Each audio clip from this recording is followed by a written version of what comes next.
This is Mission Control Houston.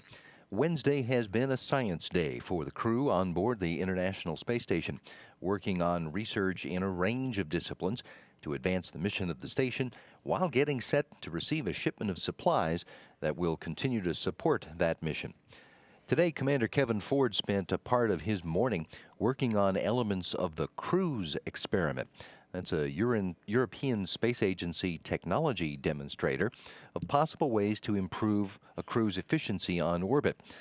Ford worked with a voice-activated procedure viewer and the procedural displays, testing ways in which a crew can be more autonomous as well as more efficient in their work, something that'll be even more critical for future explorers on missions where communication with Earth will be harder than it is for today's crew.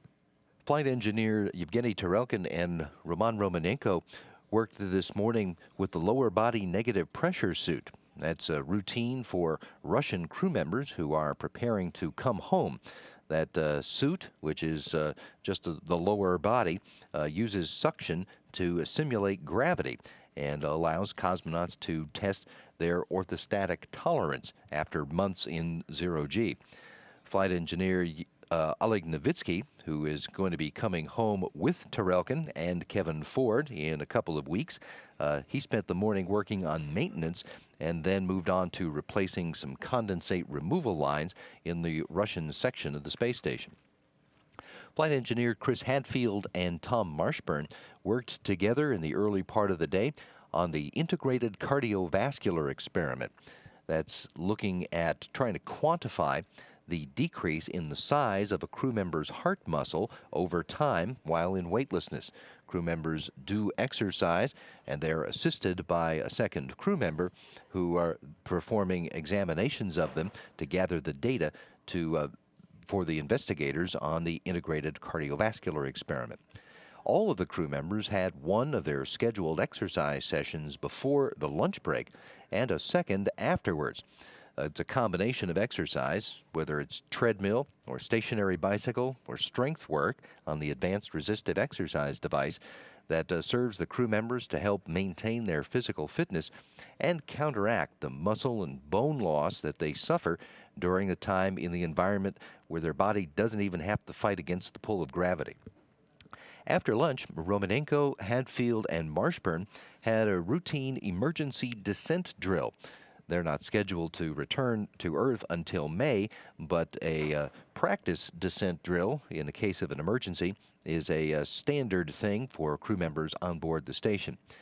Novitsky and Tarelkin gathered equipment that's associated with a new Russian plasma wave apparatus that's going to be installed on the outside of the station during a spacewalk by Romanenko and cosmonaut Pavel Vinogradov in April.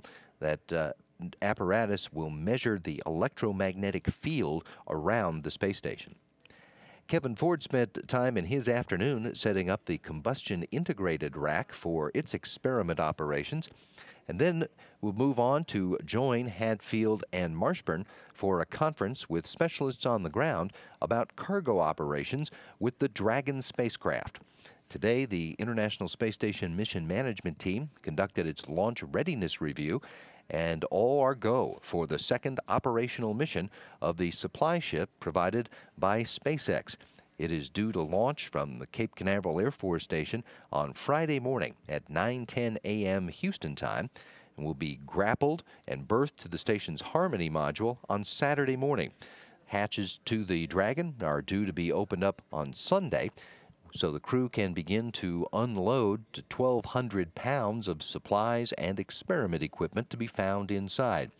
Then, over the course of about the next 3 weeks, they will also be loading about 2,300 pounds of science experiment samples and other returning equipment before the Dragon departs and lands in the Pacific Ocean on March 25th.